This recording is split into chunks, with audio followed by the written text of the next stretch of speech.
Welcome everybody to an exciting new adventure. We're really not sure how this is going to turn out, so thank y'all for joining us on this ride. I'm Cowboy Cliff Rogers. I'm of course joined with Manu Soto and our friend Tyrell Lashney, and this is a brand new exciting pro wrestling podcast, Southern Wrestling Hot Topics and News. It's not just a podcast. This is actually the bonus feature, if you will. We're really a brand new magazine. And we're really excited to bring some spotlight to good indie wrestling, and we mean good indie wrestling. You know, none of the backyard stuff. No offense to anybody, but anyway, yeah. We just felt that there was a lack of spotlight, and of course we had the legendary James Beard come up with some of this idea and kind of pull us all together from shows, and so we're happy to be going into business with him, and we really hope that this first issue pops when we get it done. Yeah, we're brand new, but we're putting it together. So, what's up, guys? How we doing? Doing all right. What's going on? Oh, not much. Well, let's share with the class here. Let's share with the. I mean, guys, it's our first show, so let's introduce ourselves. I just went, so Manu. You're the oldest, so I guess you should go next. Is that how that works? Oh, man, I will defer to the younger and much prettier Tyrell. Let him go ahead and go first because you know how Manu is. Okay, yeah, I do know how Manu is. So, Tyrell, tell everybody about yourself, man. Actually, wait. First. It's, ladies and gentlemen, Tyrell Tango Lima Lashney. There you go. There it is. What's going on, guys? Like you said, I go by Tango here. I was trained by Dapper Dan, professional wrestling. Had some minor setbacks with a few injuries. Shoulder reconstruction, a couple of knee surgeries. But still participate with the program. Like some music for the shows and intertwine the civilian aspect of everything. I was glad to be here and hope to share some insight with everybody.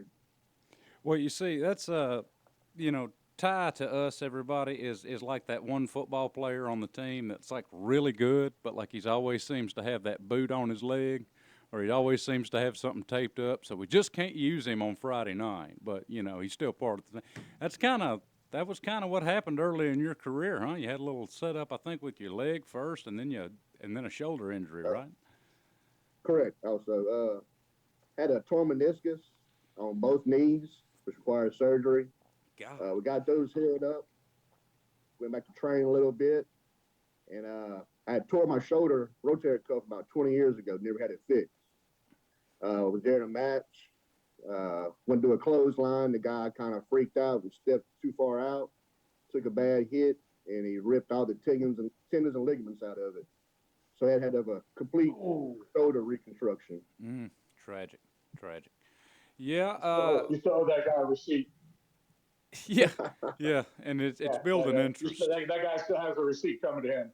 Yeah. And it's just accumulating interest as we wait. So, for everybody that's wondering, me and Tyrell met each other because I was also trained by Dapper Danny Davis from NWA, Global, Mid-South, WCCW, all the good ones, back in the 80s, 90s, and loved Dap to death. He opened up his school in Louisiana, and I was down here at the time and got trained. That was 3 years ago, so I'm very much active. I try to stay busy every weekend with wrestling, whether it's actually wrestling or taping it for somebody or something. I'm just always getting a finger in there.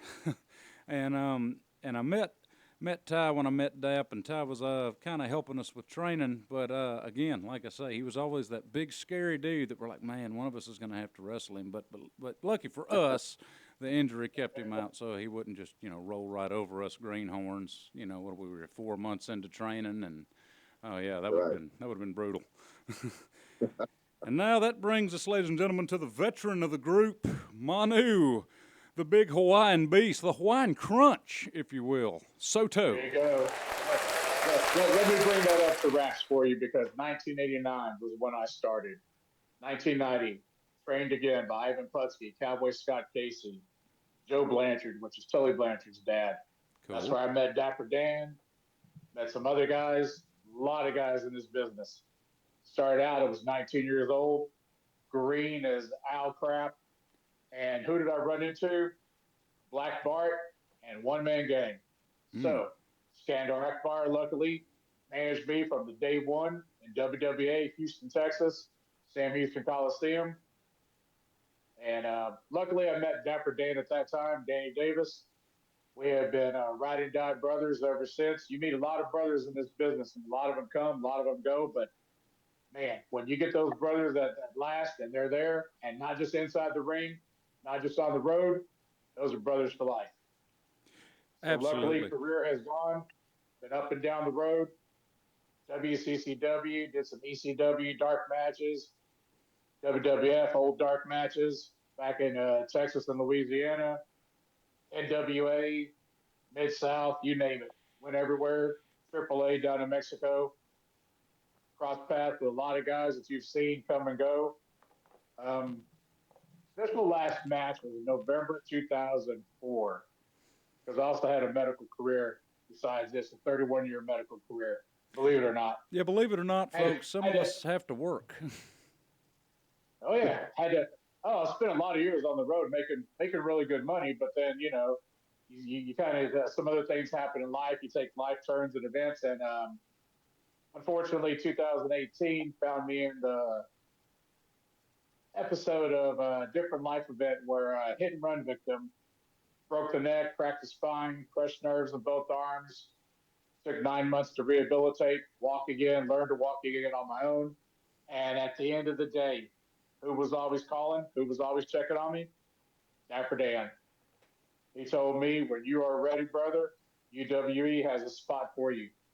This last year, 2024, has been the Big Manu Comeback Tour. July 12th, you guys allowed me to come back to I believe it was the summer tsunami for UWE. Yeah. We got the poster back here.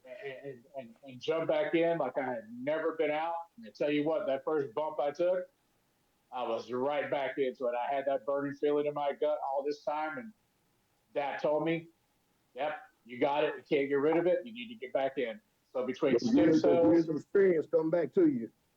Oh yeah, between stem cell injections, between the new fit newbie therapy, which I'll actually mention his name, Mark Valiant. The Crusader. Hooked me up with, my arch nemesis for 34 years. Anyway, he hooked me up, told me about it. Found a guy. I'm actually up here between Maui, Hawaii, and Wilmington, Delaware. I live in both spots. I'm up here in Delaware right now, going through that therapy, and that's actually what's helped me get back in that ring, get back with you guys. So, I hate the self-promotion nowadays, how guys do their things. They have their name on their clothing. They have all their things. It just irks me. Sometimes they have products that are made for them. It's just what happens. I mean, look, you actually, that was a great bio, by the way. Good. I mean, you can tell, Ty, he actually sat down and put some thought into what he was going to say. That was a great introductory piece. So. Oh, okay. I just had a short-term memory loss. Whatever I could remember, I just spit it out. I'm glad we saved yours last. But well, look, that brings me to my first topic here. I mean, okay, look, you just said it irks you when guys walking around these days putting themselves on their clothes, but I'll say, as a guy that's 3 years into the business, actually I just made 3 years, so yeah, big life achievement there for me. I survived 3 years in the business and no major injuries. Yeah, well, that's the thing. Yeah, knock on wood. There's some in here somewhere. Knock on wood that I keep going that way because, again, I mean, it can be tough. I mean, I don't want to make it sound like the indies or anything like full-time professionals like the WWE and stuff, because they're going a lot more. But man, some of the places, I was blessed to have a good federation. UWE is Dapper Dan's promotion. It's what he puts his students through, and we were blessed to have really good equipment, good rings, good safety. Dap plays by the rules because he knows you catch more bees with honey. So we have a commission in Louisiana for anybody watching outside of Louisiana. Yeah, we got to deal with the state. So a lot of rules that limit you as a performer. So he made sure we stuck to them. So we were lucky and blessed to have have a good promotion to come up but I've been in some places, that man, the ring has holes in it. Some of them they use an old boxing ring. So in some cases the indies can be a lot more taxing on you. Physically sometimes just due to the circumstance and sometimes the podunkness of the event. Oh yeah. But I will say, as an indie guy that's 3 years in, I love the fact that I got started in the business in the 2020s when social media is pretty much well refined and it's not really experimental anymore. Like it's a whole marketing thing. So it's so easy to market yourself now. Manu, I wanted to ask you, just walk us through, especially us younger folks. What did you have to do to get yourself out there in the 90s and 80s as a wrestler? Because these days, we just, you take the YouTube link, you send it to the promoter, you send a few headshots you got on your phone. Here you go, here's my name, blah, blah, blah. I mean, you're booked within 5 minutes. But we know that wasn't always the case. What was it like 20-something, 30-something years ago? Back in the late 80s, early to mid 90s, and as you found somebody or you had a good Polaroid, you had some pictures taken, done, and you hit the road. You talk to other guys in the business. This is when guys had to actually talk to the promoters, and not everybody was reputable, not everybody was respectful, not everybody cared and was about the business. So when you found the guys, those are your traveling buddies, those are your road buddies. Dapper Dan and I and a few other guys, and the late great, rest in peace, Bubba Monroe. We hit those roads and we were gone, and you would paper the town, man. If you were going to go in with a promotion, they would hand you flyers out a couple of weeks before, and as you're driving in, literally staple them or tape them to telephone poles, light poles, anything you could, any gas station you went by, anything.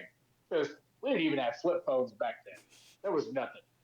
And it was all, and I tell you what, you want a good road story, I've known or heard of a couple of wrestlers going into a town and maybe or maybe not, get into a little scuffle, a little skirmish. Oh, Maybe it hits the local news, maybe it hits the local paper, and hey, you get an extra 50 people at the match to come watch and see what happened.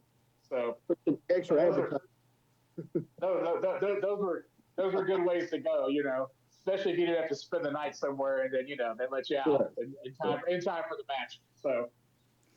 Well, yeah, it sounds like a much more lively time to be doing it.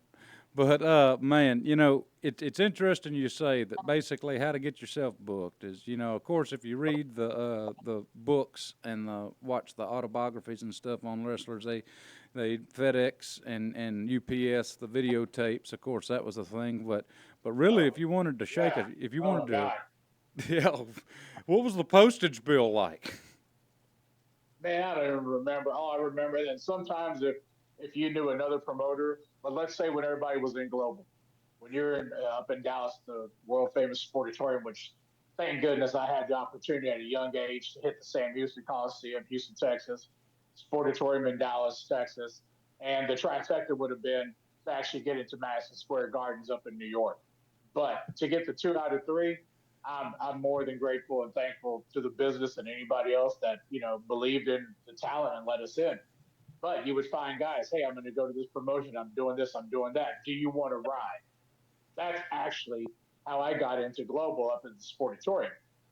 Danny said, hey, because back in the day, you tried not to ride by yourself. There was this unwritten rule. You didn't ride by yourself because on the road, tired, fall asleep. That's when most accidents happen. Take a buddy with you, take somebody else. Dapper said, hey, I'm going up to Dallas. I'm going to be wrestling. You want to go with me? I went with him for over 5 months, every Friday night. 4 hours, 242 miles from Houston to Dallas every Friday night. Didn't get booked. I said, hey, you want to jump in? I jumped in. Next thing you know, I'm with Devastation Incorporated. Skandar saw me. He said, get over here. Me, one-man gang, Rod Price. And that was it. But literally, every Friday, those are the guys you find out who want to be in this business, who love this business. Not just, let me get in for the fame and the glory and, get my picture taken with everybody. No, those are the guys that make this business what it is. Right. Well, it's really cool to hear that it was very similar and hasn't changed much. I mean, I love that, you can tell something's stable when it stays consistent over the decades. And, folks, like I said, it's easier now to make initial contact and meet people. And if you're an indie wrestler or referee or manager or anybody or just a fan and you're sitting at home like, I don't know what's going on, guys, I encourage you, search, just be generic, search in your Facebook and Twitter and all that, indie wrestling near me. And, we live in an age now where it's so easy to meet people. But if you really want to shake a tree, it's still the same, Manu. It's still the thing where a lot of in fact, one of my best wrestling friends, he's my tag team partner, the Gatekeeper. Together, we're the Desperados. And, Another real cowboy, I mean, finally. well, thank you for that. So, I can mute you at any time. Just remember that. I uh, know that. I've gotten Gatekeeper booked several times because he's, like you and Dap, he's my boy. I trust him. I know he's not going to go in there and try to politic, bad mouth, and thin the herd or anything like that. So he's not a drama starter. So last winter, I was on a little string of bookings. I had one in Florida, in Mary Esther, Florida, which is right there in Vacation Central. So that was a cool booking. And, it was a 6.5 hour drive. So I called GK and I'm like, G, are we going or are we going? He's like, well, yeah. I mean, am I booked? I'm like, you might be. I mean, bring your gear. And see, that's the thing.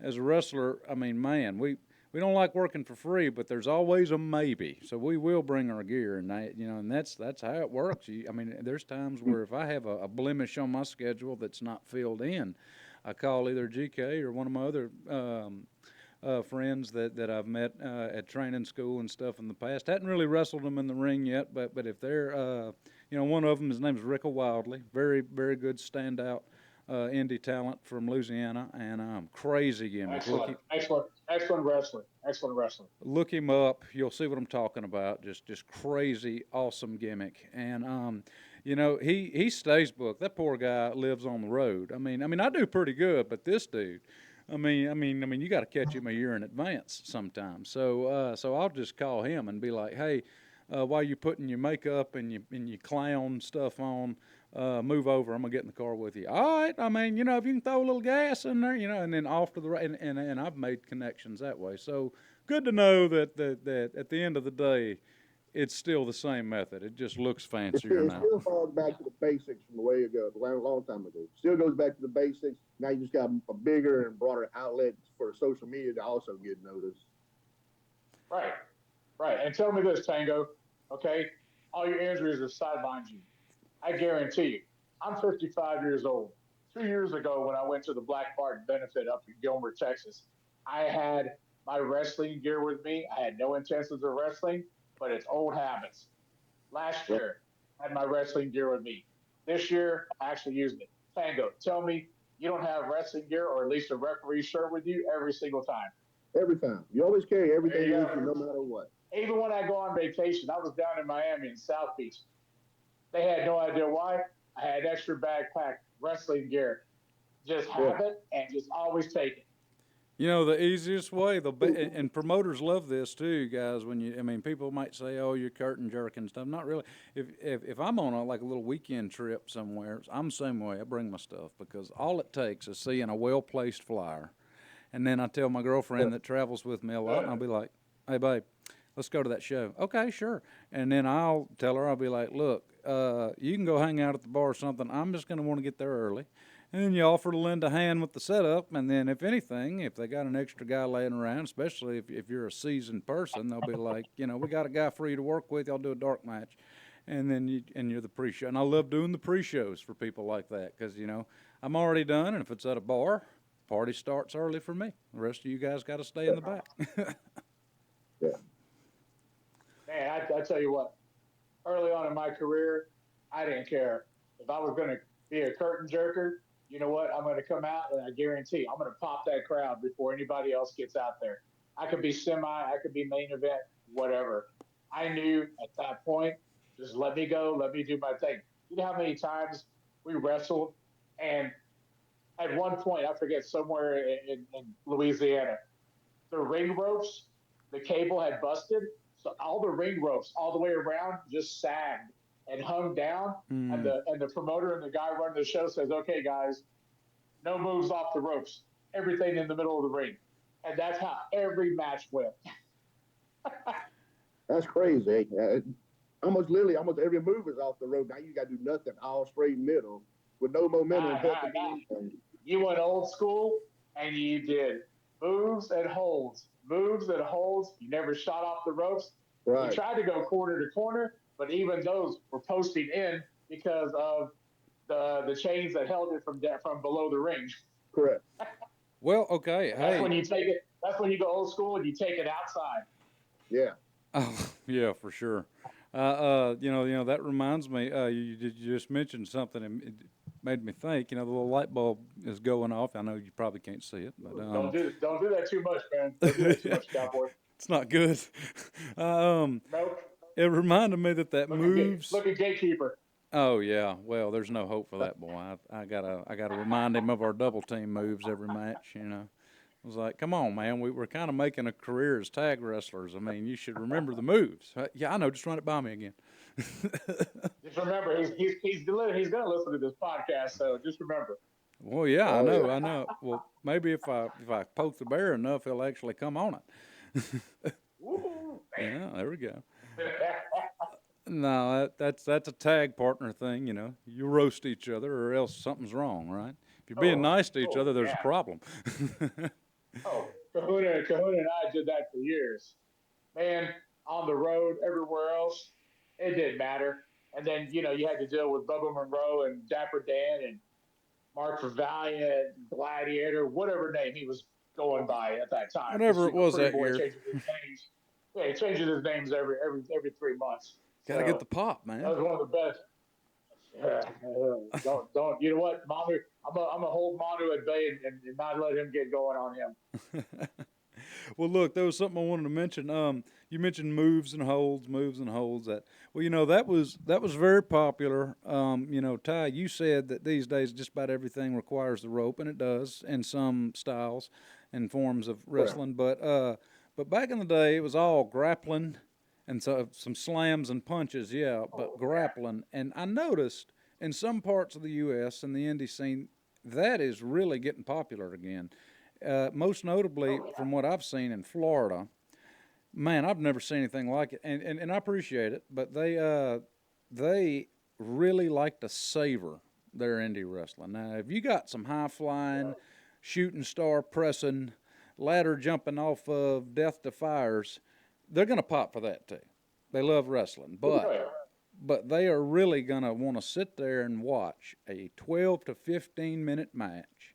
And for the first 5 to 8 minutes, man, they just want to see some grappling, man. They want that heel to really be vicious, which, it's not hard. Heels are vicious or else they wouldn't be heels. So, there you go. So they just grab the body part and work it.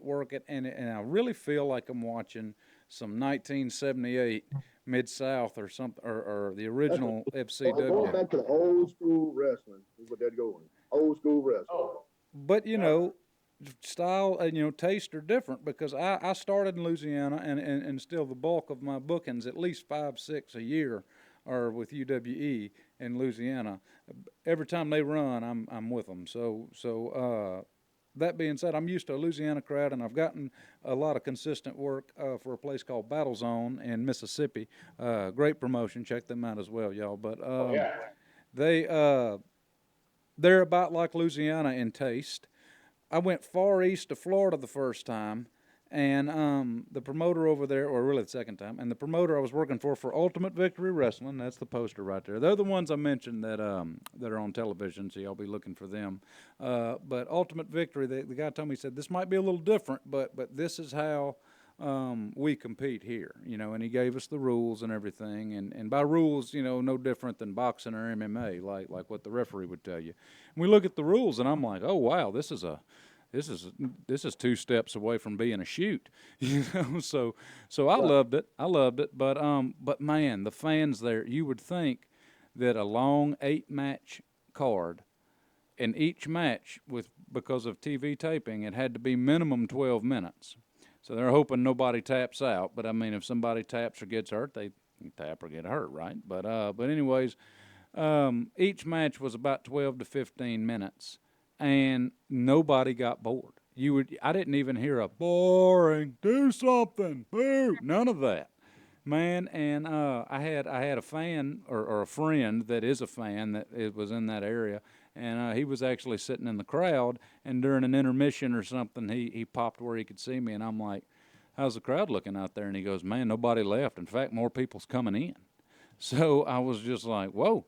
Okay, so in Florida, they like their wrestling like a fine dining filet mignon. They want to take a little bite, have a little wine, work that hold, work that hold. If you work fast, they're still going to pop, but man, they want to see a wrestling classic. So that was really cool to me, seeing that the older stuff it still has a very big marketplace. And for you people that think it does, if you have cable TV, go to Right Now TV, and if you don't get that channel, go to rightnowtv.com. You can watch it for free, live stream. Starting in October, Ultimate Victory, the Last Man Standing tournament that I took place in, is going to start releasing one match a month, kind of doing it like a boxing match, promoting one fight a month in the 8-match tournament. So really was a fun show, really well put together, great production value there. Ultimate Victory Wrestling, check them out. But it is a throwback, a calling back to 80s and 90s classic territory wrestling. But trust me, the bumps, the slams, it's all up-to-date modern moves. I mean, a suplex isn't a finisher. It's not that old school. Nah, you can't do that. You can't. Like, you got some guys right now. I mean, everything you see is high flyers, gymnastics. I mean, as much death-defying acts as you can get, male and female. Female wrestlers, male wrestlers, it's all at that point. So when you oversaturate that, and no offense to anybody, current, indie, young, old, veterans, whatever, like, to me, the the kick, the super kick, is used in every match.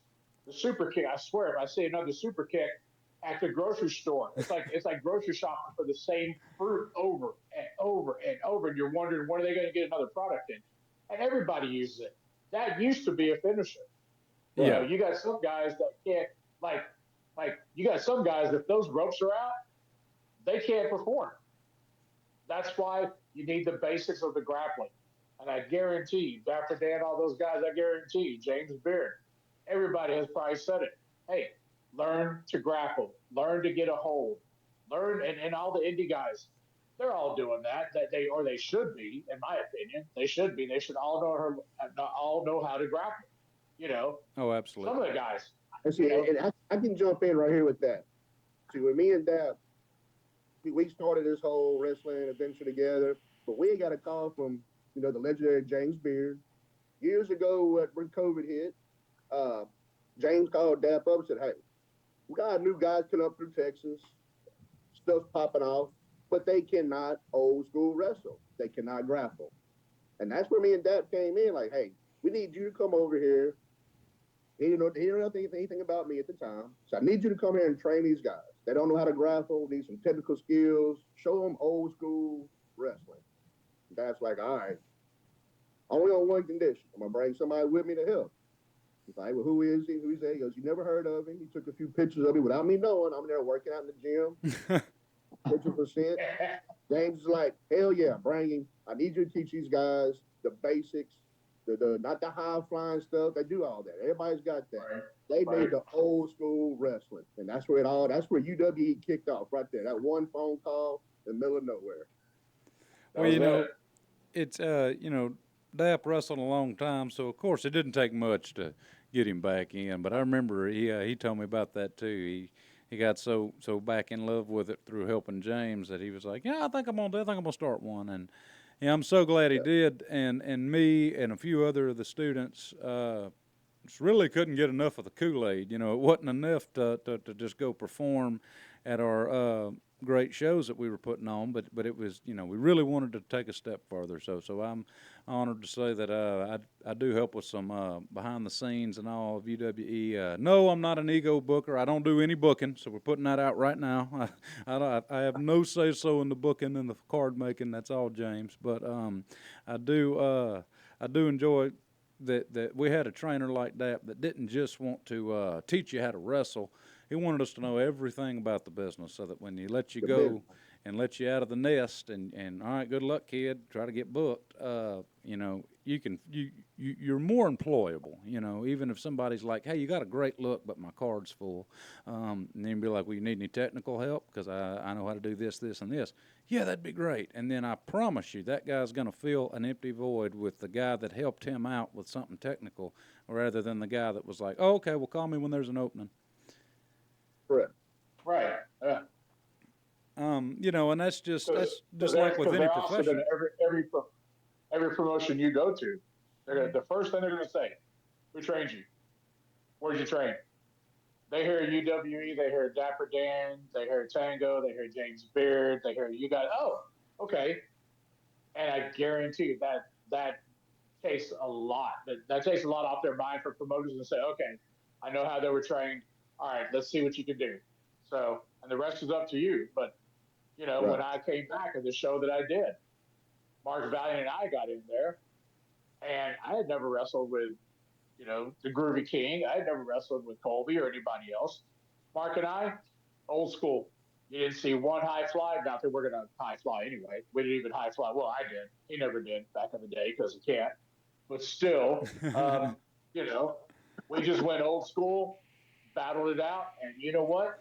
Dave, that crowd, it was like I never stepped away. That crowd loved it. I know it wasn't because of Pretty Boy. I know it was because of me and Eddie, and, the Groovy King, Eddie Love. But that's exactly what it was. You got to be able to do the basics. You got to be able to go in there. Joe Blanchard, on the ground, shoot fighting. He taught me shoot holds and moves, and I tell you what, man, he cranked it until I either tapped out or I was going to pass out. But I am thankful for how he trained me, him and Cowboy Scott Casey.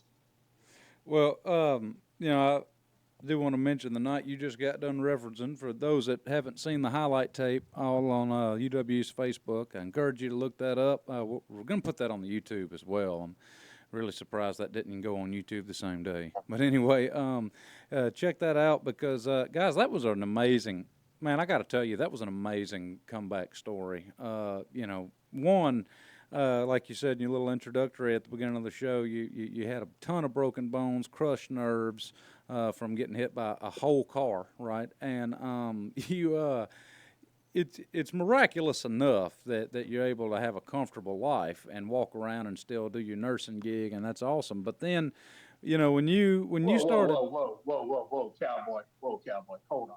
Whoa, okay. Do I look like a nurse? Do I look like I'm going to be a nurse? I don't wipe butts and I don't change bedpans. Well, I've seen you in a pair of scrubs. My brain went to nurse. Hey, whoa. What happens on a Saturday night is my business, okay? Okay. Oh, hello. My role play is my role play. Yeah. No, actually, I'm a trauma respiratory therapist, and I was actually a medical director for 16 years. That's a little bit more than a nurse. That's a lot more than nurse, and I'm just as pretty as I was back in my 20s. Heck yeah. Yes, you are. You big, handsome thing, you. But what people don't know, and I'm sure Pretty Boy is going to say something about it later on. Mark and Manu cannot stand each other. Rick and Gil, brothers for life. My sons call him Uncle. Yeah. We both had events in our lives where we almost lost our lives and basically had to rehab and didn't think we were even going to be able to walk or do anything else again in our life. And Danny kept up with Mark. Danny kept up with Manu. And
Vontae ducks the leg with a heel kick coming back at him. Vontae hits a spin back up.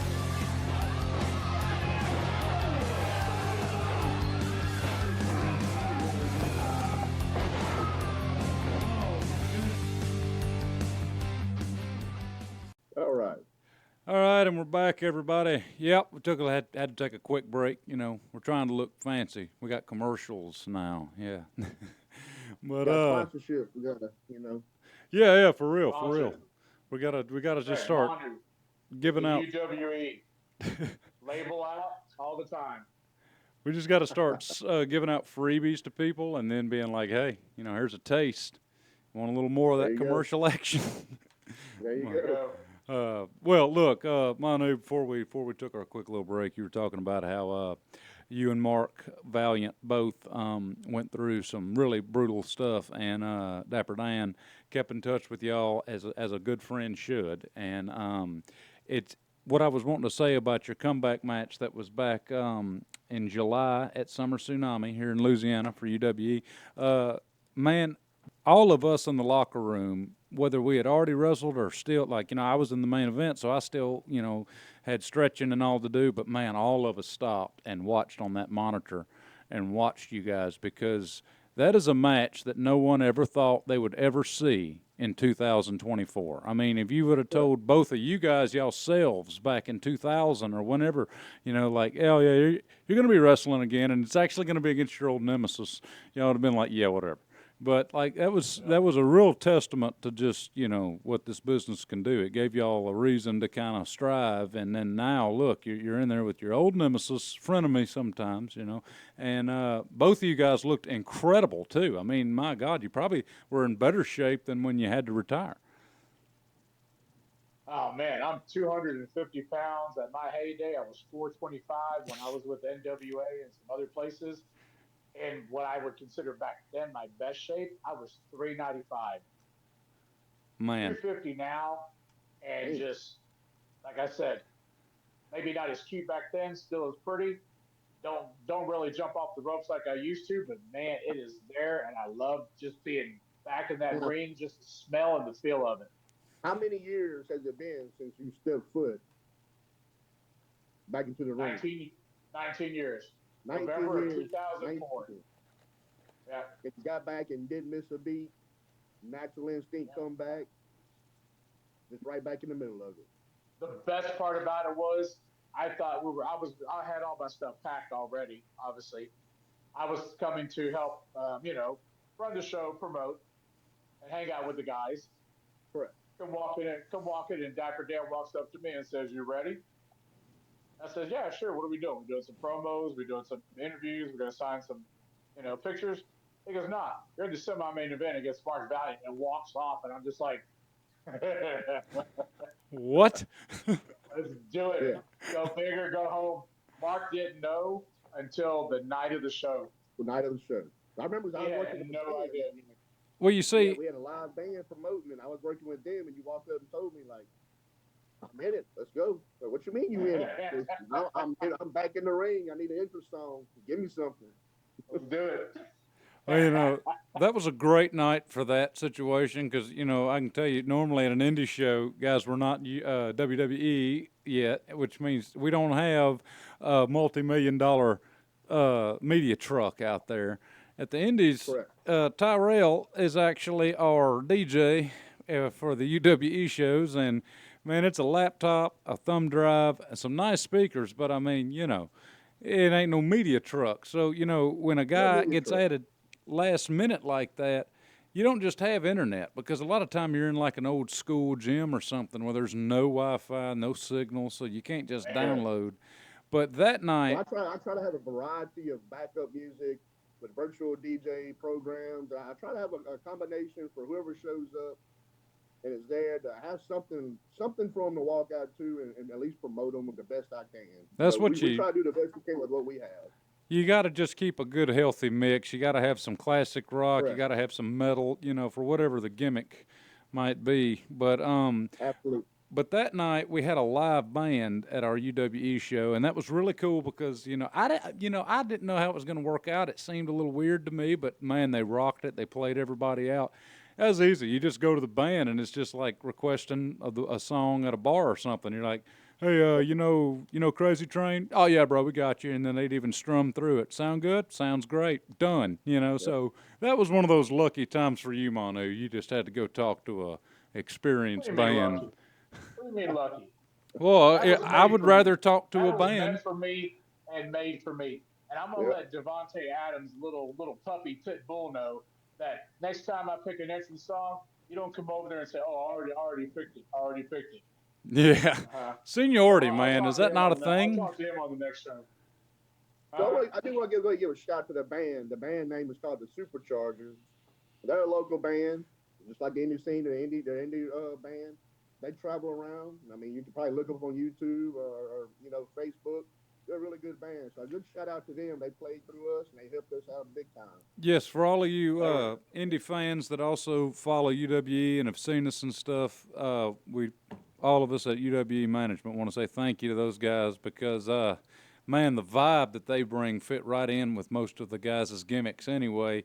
And anytime an indie wrestling and an indie band, indie anything, small business, if you can get a small business to sponsor, come vend something at your show, that's beautiful because it makes the show look bigger and everybody eats, everybody wins. So it's always cool to see local wrestling groups get a little bit bigger than wrestling, and whether that be through charity or just letting somebody else come share the stage. It's always cool to see. I mean, that's really about the only way the indies are ever going to grow, right? Right.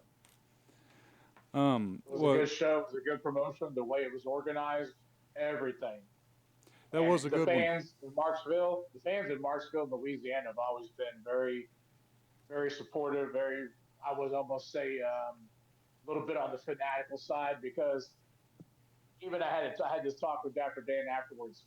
I said, "Do you realize?" I said, "My fiance and my son are in the audience, and there's guys in the audience sitting next to them. I could walk in out, and they talk about when they had seen me on TV last, and oh my God, I can't believe he's here." He's like, He goes, "You'll realize you've been gone for a little bit." He goes, "But people will remember you," because he said the exact same thing happened to him. Oh yeah.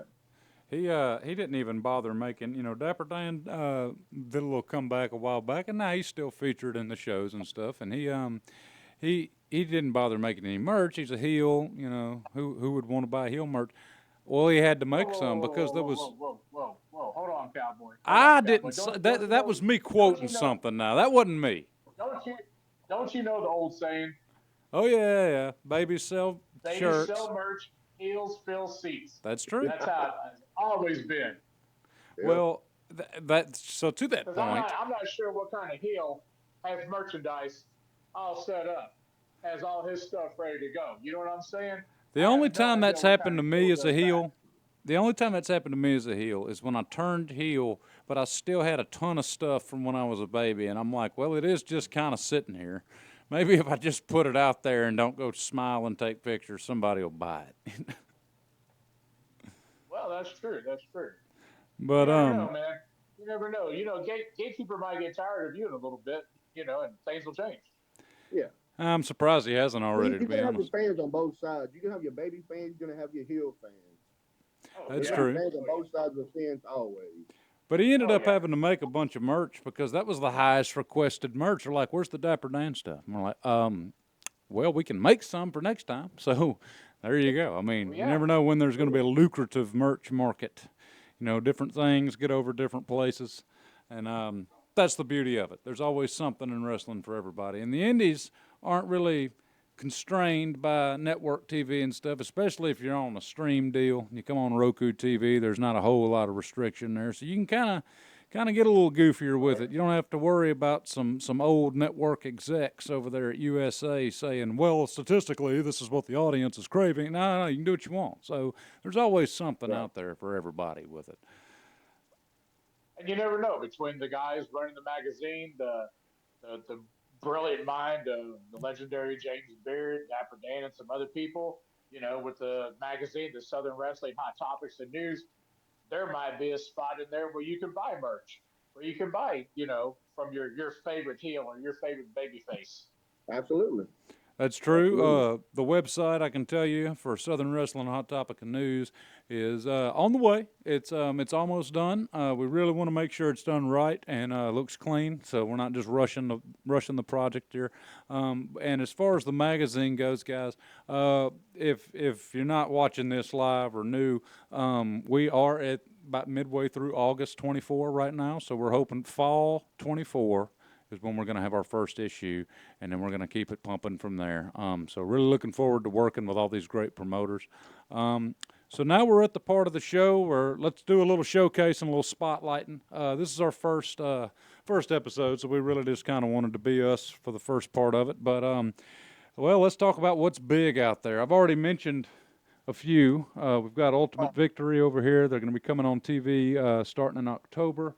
PWF Livewire is a big one that is based in Houston. And Manu, I wanted to tell you, man, it's not like the Sportatorium. Nothing will ever be the Sportatorium, but the Houston Premier There'll be Arena. another Sportatorium. No other. You'll never have another Sam Houston Coliseum. You'll never have another, Sportatorium in Dallas. Everything.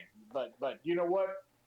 Hey, they all started with just a couple of indie shows. They started with some promotions, some guys, just from the neighborhood. So you never know what it'll be in years from now.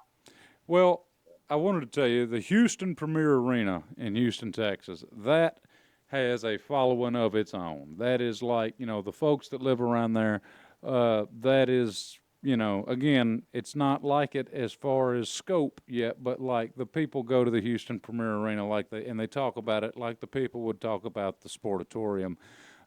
Man, incredible atmosphere. I haven't gotten a chance to wrestle there yet, but September 7th, me and the Gatekeeper are going to be doing a tag team match over there, and we finally get to dip our toe into that. So it's always cool to see that there's still venues that are kind of like an indie version of Madison Square Garden or what have you, that are kind of staples of that territory, right? So I'm really excited to go dip my toe into that. If you haven't already checked out PWF, Premier Wrestling Federation, give them a look. A lot of good talent. And if you look at the Houston Premier Arena, what I love about it, it's not this beautiful, elegant ballroom. It's not a sleek, modern event center. It's really ECWE. It's a little grungy, but like a cool grunge, not like a podunk grunge. You got your metal walls, your industrial look. You got flags and banners hanging all over the place. It almost feels like you're in an underground fight club, and it's even more fun being there because it almost feels like you're breaking the law, So really looking forward to going to that. And the Premier Arena also hosts Loco Pro Wrestling, which is a lucha league. And for you folks that are casual fans and think the only difference is the mask, oh man, that is like wrestling meets gymnastics with a little bit of dancing sprinkled in. I mean, that is like a whole nother craft. If you're an American wrestler that mainly just grapples and throws the strikes and a couple slams, and you ain't gonna fit in. So we actually go ahead. That's a totally different world of being luchador wrestling. That's nothing close to American style. No, I tell you who would, and I'll actually say it out here right now.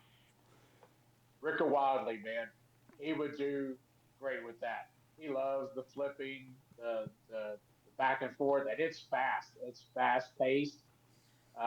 You get any guy that can't springboard off the top rope, can't shoot, can't kip up. I mean, those guys, and they're going full tilt. 10, 15 minutes. They don't stop. I mean, and they're high flying over the top rope, into the audience, everything else, And what's even more amazing about it is a lot of that is done on the fly right there. I mean, you would watch it and think, there's no way that's not choreographed. I mean, it's too pretty. But, I mean, our UWE heavyweight champion, you'll see him on that poster, X-Storms. He's an American. He's from Louisiana, very talented high flyer. but also great technical work as well. And X has gotten booked at Loco and has made a name for himself over there, and he's picked up some lucha style. And he tells me, he says, "Man, I literally feel like I'm in a dance battle or something. I mean, you just what you know how to do, you better do it, or you're going to get knocked out if you don't. I mean, so it is so, your brain is firing so fast when you're doing a Mexican style lucha match, and big respect to those guys. But if you're into the masked stuff, the Houston Premier Arenas also has a big influence with that as well. So really big hot spot to check out if you live in the Texas area and you're a fan. Try to go to a show at the Houston Premier Arena just to say you went to one. I mean, it gets so loud in there, man. It's ridiculous. And where's that located in Houston? Where's that located? So I've actually never been. So you're asking a guy that is going off of GPS directions. I haven't laid eyes on it yet. So I'll be able to tell you after September 7th. If it's the same Houston arena that I remember, you're down on 59 South. You're heading down that way. Because believe it or not, that Houston arena, they used to hold concerts, different venues, comedians, people like Gallagher and all these country singers, things like that. The only reason I remember that area is because back in the day, Ahmed Johnson and myself used to bodyguard for acts that came in there. So I remember the Houston arena. Well, I'm going to have to fact check when I get there and see if that's the same one, because if it is, whoa, that's neat. That's a cool generations collide thing there. Well, guys, now I want to go ahead and spotlight the gentleman we're going to be facing at that show. A really hot tag team right now called the Bulldogs. Justin Walker and his son Bulldog Jr. And those guys just got done telling a really interesting story. They're a father-son team. They've been together a long time. They have excellent chemistry. I mean, they should, right? They work out and live together. And we've actually been wanting a match with those guys for a while, and we're finally getting it. They just broke up and did a very brutal dog collar match with each other. So that the storytelling over there is like TV quality. So keep your eyes peeled out there for that one. Cool. That's an interesting combination. Yeah. Yeah. Both guys, Justin Walker, Bulldog Senior, has been around quite some time. I think he's primarily Texas-based, but he has traveled the Gulf Coast and stuff. And his son, Justin Bulldog Walker Jr., I know that is quite the mouthful, sometimes goes by Hellhound when he was a heel. And, I was really impressed. It always really makes you want to work for somebody when you see that they're you don't have to have the top-of-the-line, most expensive equipment and camera, but when you watch their indie matches on YouTube and you see that, like, Bulldog versus Bulldog, they put just as much emotion and thought behind that as WWE did the Mysterios feud. I felt like I was watching Mysterios again, but with two much larger, meaner men. Nice. Okay. And I wish you guys good luck, and remember just to showcase everything that you do, and man, just be the Cowboys that you guys are. Oh, that's all we know how to do. So I hope it works. Another big spotlight we want to throw out there. We've already talked about him enough, so let's go ahead and keep talking about him, I guess. Rick Wildley is a man to watch right now. He currently is a tag team champion at Classic Championship Wrestling, which is in Arkansas, one of the more known ones, I guess, in Arkansas. They have a pretty big following online. Terry Pantera from WCW is on their roster, so he's one of their draws as far as having a name. And so that is the gold he has on his waist right now. But, man, when we tell you this man is in demand, and not just for wrestling. I mean, when you see his gimmick, you'll see he's got this lime green clown face, but not comical. He almost looks like a cool redesign of the Joker. And, man, he gets called in to do birthdays. He does the cameo videos with people. Special appearances. He is in a high-demand character right now. He really is. Podcast, but, of course, we're not paying him to come on this one. Hey, Rick, I'm calling in a favor. So if you're watching this, Yeah. We're not paying the podcast fee. I think you owe me a favor. We've ridden on the road enough together. I've bought you enough Subways. You're not saying the podcast fee. What? Some Oh, guys, man. some guys charge I a might have to fee. redo my contract. Hold on. No. See, it's already been notarized, sir. You're locked into this one. Man, But it's like a prenuptial. Man, I can't get out of it. if you're into the high flying and the flips and the twist and all that good stuff, Ricka can deliver. But again, going back to UWE and the training we all received, he's worked plenty of places where there is some sagging loose ropes. Man, it looks like the velvet rope of the VIP section at the bar, not a wrestling ring. And he'll get in there and grapple as well. But the promos is really where he shines. It's hard to find a good promo out there because until you have money for a coach that specializes in acting and stuff like that, if you go to the WWE, they're going to train you on a promo. But in the indies, you kind of just have to teach yourself. And so a very natural promo artist. I've never faced him in a real match yet. I'm really looking forward to it.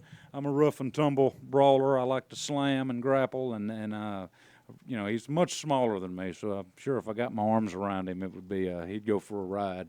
But I would actually have to watch my back because I've seen him literally kick a guy's dentures out. I've seen that happen in a match. Follow him on social media, and I'm sure he's got the clip reposted somewhere. He super kicked, I know you hate it, Manu, but he super kicked a guy so hard his dentures came out. And this guy wasn't old. He was just, Arkansas guy, so, no teeth at 30. So what, just 2 teeth fell out? Yeah, But, I thought maybe it was a work. I thought he spit a loogie or something. No, he kicked this man, and I was like, what'd he do? Did he steal something out your gear? Did he talk to your wife? He's like, man, sometime you just have a misfire, and that's the most honest way you can put it. Wow. But Yeah, I was talking to Rick at the last show, and he was showing me his book. I said, hey, and he goes like, yeah. He goes, I'm already 27 dates booked in January. He goes, in 2025 already. Well, I was like, that. I'm like, you know what? That's how you do it. That's how you work. Talk to him. He makes his own gear. He made a good point. He was talking to somebody else in the dressing room, and they said, hey, where'd you buy your stuff? He said, let me tell you how it was told to me. He goes, learn to make your own things. Learn to talk to different people. He goes, nobody can ever buy the same gear that you have offline. He goes, make your own, let it be original. He goes, and that's how you stand out. And I give him props. I give respect for that because that's exactly how you did it back in the day. You didn't just go and, buy stuff from Under Armour, go to WrestlingGear.com and order things. Right. And can I just say that's a big pet peeve of mine. I hate it when unsigned talent, indie performers, whatever you want to call us, indie wrestlers. I hate it when guys, if you're just getting started. Professional wrestlers. Yeah, that too. Everybody's, whether you're on the indie scene, whether you're on Mondays, Wednesdays, or Friday nights, man, everybody, you know what? You're a professional wrestler. Yes, you are. And Ed Akbar told me that so many times. He said, quit calling yourself an indie wrestler. He goes, you work for the independents. He goes, but you're a professional wrestler. So, didn't mean to cut you off there, Cowboy. Just wanted to, you are a professional wrestler. That is why we have an older guy on the show to keep us in check here. Why do you guys say older? Really? I don't understand. I'm 30. I'm 35. I have no really. It's like that Okay, old. I'm 35. Who cares? Who's counting? I'm like that old barbecue sauce commercial. Mister, can you please spare a rib? Ribs are fun. Ribs are fun. At least he can wrestle because he can't sing. Yeah. That's why I'm here, actually. I've tried Nashville. Didn't work. Guys, I did want to say, man, Manu, you're making me forget where I'm at here. It happens at a certain age. Yeah. It really ticks me off when guys, if you debut in a pair of Under Armour tights with the Under Armour logo, so maybe some BNCs or some generic Adidas warm-up shoes. If you're a greenhorn fresh out of training and you're just in there getting your reps and you're just showcasing to the crowd, hey, this is what we learned in school. I'm a young, hungry guy. So that's totally acceptable. I mean, because how I was taught is you kind of have to earn the gimmick. So your first couple of matches, you don't really have. I mean, you're a nobody, so you need to get in there and get beat and give the best beating you can, and then once you learn how you work as a performer, it's kind of where the gimmick comes. Me, the Cowboy Cliff, that's me. It's just me with a little extra flair on there, you know. So it was a natural choice for me. But I know other guys that just they see a gimmick and they want to do it and they just don't know how, and they try and try, and I'm like, well, you know, why don't you just?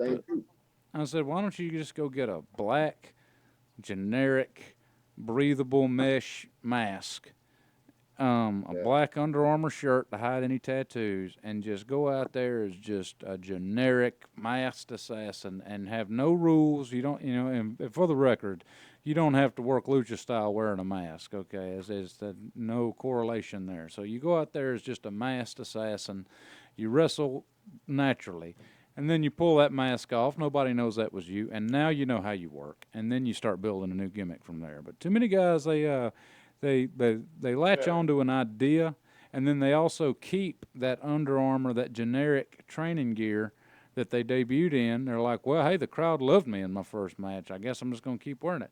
I hate it when guys are like a healthy amount of years in, and I'm like, you seriously still wear tights that have a Nike swoosh on them? Like you haven't come up with a logo or a look or anything yet? Yeah. And it's also. I would like to see Tango. I'd like to see Tango in the Under Armour all black, you know, shirt where he doesn't cut all the trim off of it, you know, and actually hides his tattoos. That's his only way of wearing a shirt. I don't think, unless we're at a wedding or something, I don't think I've ever seen him in a shirt that wasn't cut down to the hip bone. Even at the wedding, he wants to wear that shirt. Wear the shirt. Oh yeah, please do. We're the one that he got you to work out in. I will tell you, when I first started, I was 19 years old. I had a pair of Asics wrestling shoes, like collegiate style wrestling shoes. Yep. I got a pair of zebra striped black and white Zuma, the old Zumba gym pants, and an Asics muscle shirt. And Cowboy, you thankfully sent me the clip of my very first wrestling match when I was dubbed Frankie the Thumper from WWE Wrestling with Ivan Putski in Houston, Texas. And that's the outfit I came out in. Who was that you were working with in that match? Ricky Gonzalez.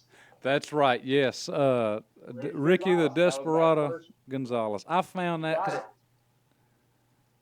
I had met both of you guys at different times through UWE where y'all would come in. For those that have never heard of Ricky, he was a great, legendary territory guy, Spanish guy, but he wasn't a lucha. You know, he worked the American style. And Dapper Dan's tag team partner for a long time. And fun fact, you know, just putting it out there, his daughter is Raquel Gonzalez or Raquel Rodriguez. Yeah, just throwing that in there. The WWE. Yeah, WWE Women's Star. You ever heard of her? So you know, Ricky. She was NXT champion a while back.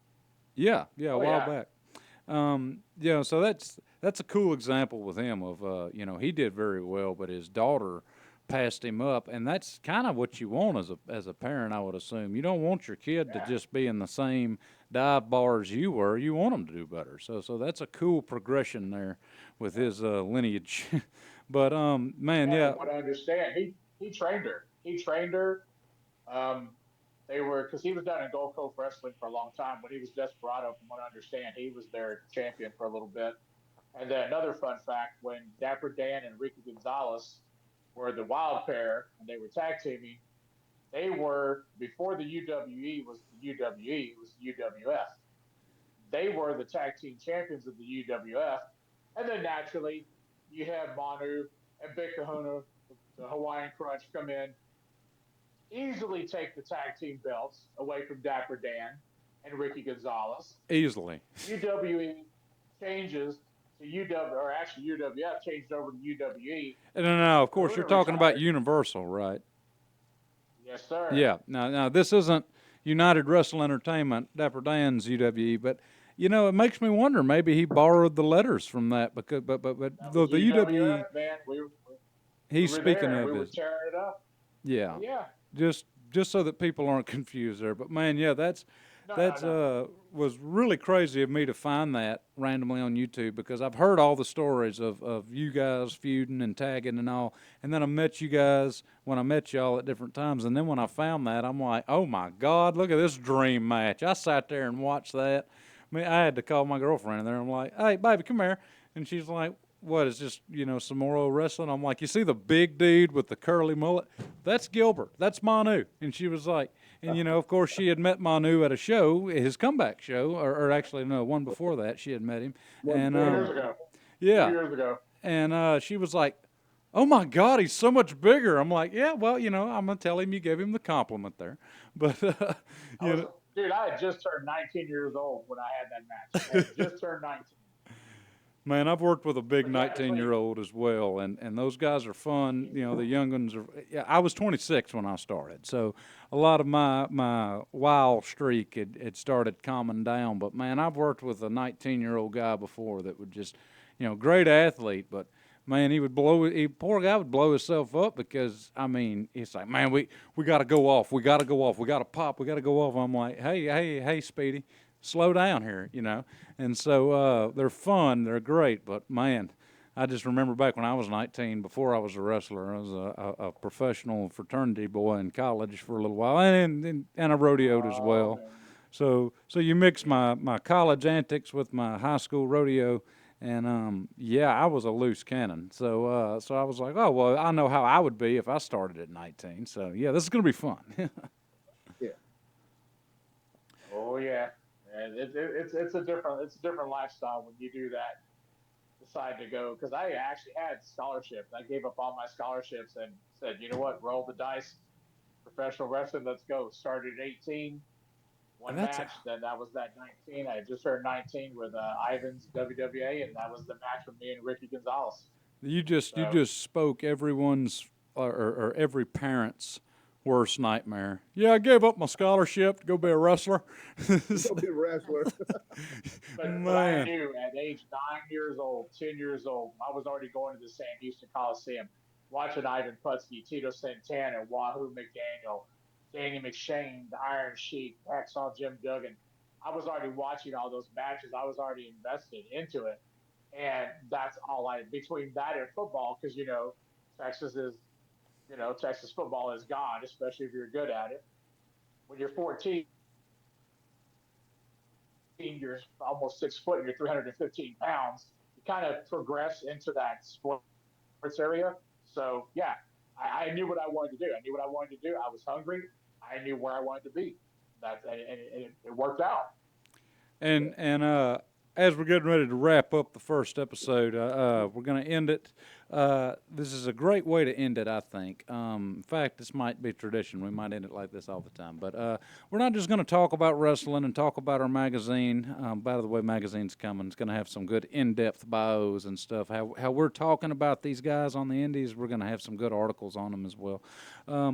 But we don't want to just talk about it. We want to extend the olive branch. If you're a listener, a viewer right now, and you just really want to get involved, really want to get in it, and if you're a young guy, maybe 16 or something, a young woman, 16, 14, 15 years old, and you're thinking, man, one day, well, here's some good schools around the area. First and foremost, we got to talk about UWE Pro Wrestling Academy of Louisiana, located in DeVille. Gentlemen, what do you have to say about it? That's where I got my start at before the school was even there. Like I said, me and Dad were friends, hanging out, working. He got the call from James. He pulled me aside and said, hey, you just come help me do something right quick. We walk out, and it's a overhang of a big barn. Yeah. I'm pull a tarp out, and next thing I'm looking at a old TV wrestling ring from when he wrestled with Mid-South. Say, what are we doing? He goes, we're building a wrestling school right now. So we're putting UWE together right now. So we got a phone call. It's game time. So I've been there from day one. Yeah, I mean, you literally. Any other school? I've been loyal. I was trained by DAP 4 or 5 years ago. From day one, this is my loyalty lies with UWE from day one to the end. I mean, you literally laid the foundation you put the ring together, moved the weights in there. I mean, people like to say, oh, he laid the foundation. No. Ty was actually in there laying a foundation for this school. So that's really awesome. Yeah. Me as an ex-student, I take that back. You're never done learning. So for all you fans and wrestlers and stuff, you can ask any old school vet, anybody that's in WWE right now. You're never done learning. But I was a high school rodeo, and then of course did the college thing, and I was just working, and I'd always wanted to do it, but I thought I was too old to get started, and man was I wrong. DAP opened his school, and it was not far from where I was living, and I was like, well, I'm going to hate myself at 40 or 30 if I don't try it at least at 26. And I was so glad I did. It was very hands-on. DAP is a very, very easy teacher because he goes one move at the time, one thing at the time. Class is technically 4 months, but if you take a little longer to cook, you take a little longer to cook, no extra charge. So he really wants to make sure you have those basics hammered in, and then you learn and develop on your own, but you always have him to run stuff by and stuff. So very intimate setting, very, very intimate school. And he teaches you not just the wrestling side. He teaches you the business side also. Yeah. I mean, yes. That's why I'm not just a pretty face that has a really beautiful bulldog in the ring. I actually learned how to do some other stuff. Yeah, I know. It's a little much to process, but you've seen my bulldogs. They're smooth. I was going about the pretty face thing. Oh, okay. Well, that's understandable. So UWE Pro Wrestling Academy. I will tell you from Dapper Dan and James Beard, when those guys compliment you, it's a real compliment. But they also will critique you because they want you to not just be the best, because they're showing you what they've been shown. They're showing you what their passion, their love for this business is. When they critique you, the best compliment I got, and I got a lot of compliments that night, James Beard walked up to me and said, "How long has it been?" 19 years. He said, "You look amazing." He said, "That was a great match." Man, I couldn't have had a better compliment. That was unbelievable. Dapper Dan said I looked better than I had ever looked in the last 20 years. So when those guys, when James is teaching you, when Dapper Dan is coaching you, any independent guys, anybody coming to look, to learn, listen to what they say, because they're reputable. Their word is their bond, and they are going to give you everything they have. And they're going to teach you the business. Yeah, absolutely. They do teach you the whole business, nothing but. And James Beard, of course, is the X factor of that training program. He is the most experienced, and of course the guy that offers a lot of very valuable information and stuff that you're just not going to get on the street or just from watching a video. I mean, you're talking about a legendary booker and referee that's giving you information on your gimmick. So he, of course, is the X factor of UWE's Academy. And and newly movie superstar as well. Yeah, there you go. Can't forget about that part. and movie star, author, legendary referee has refereed some of the greatest matches you'll ever see. Correct. Absolutely. Like I say, not just a movie star, but he also had the input, the background, the storytelling of the Iron Claw movie to give the input to make it realistic as it was, along with all the Von Erichs. He had a lot of input in that movie. James did. Yeah, very, very influential on the scene. So that is our show spotlight, or not show spotlight, our school spotlight for this episode, UWE Pro Wrestling Academy. We'll be sure to spotlight another one next time.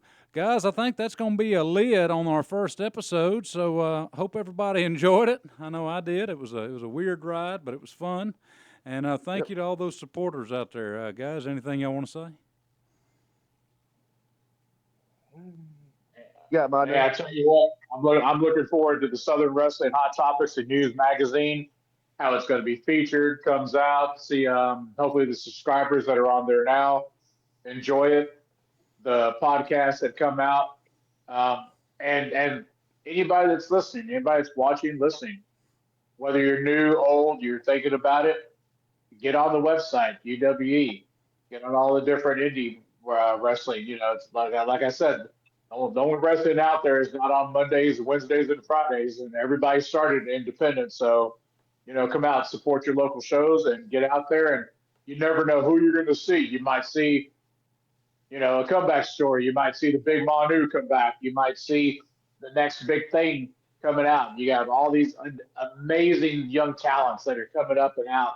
And for anybody else that's listening, when you're thinking about picking a wrestling academy or wrestling school, pick somebody that's reputable. Look them up. Find out. You don't want somebody just to take your money, show you two holds, and then tell you to watch YouTube videos. No. You want somebody who's going to be hands-on. Dapper Dan, James Beard, Tango, all you guys in the UW are very hands-on, even now, even after your years, and you're not a greenhorn anymore. You've got experience. You got some, leather straps going on. You guys are there. Find somebody that's reputable and has a good reputation and is an honest person. Don't go with these fly-by-night people that are just going to take your money and then they never show you anything. You never get booked. Absolutely. That's you get blacklisted there. Absolutely. I can go ahead and add on to that right there on my closing statement. Definitely keep a lookout for the new magazine, the podcast coming. But to reiterate what Manu said, find you a good school. I can't tell you how many people have come through our school already who were cheated out so much money for BS school, who got their ass completely whipped, pardon my French. They show up to get trained and they just get turned into a punching bag. They pay this money to learn how to wrestle, and these guys just beat the crap out of them and send them packing. I know we have at least 3 guys that came through our school that's happened too.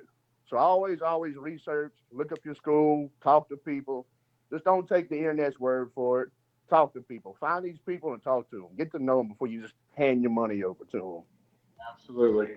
That's it. Don't get worked, everybody. Don't get worked. Correct. Learn to work. Don't get worked. That's Absolutely. it. Well, folks, that's going to do it for the first episode. We'll see y'all next time, everyone.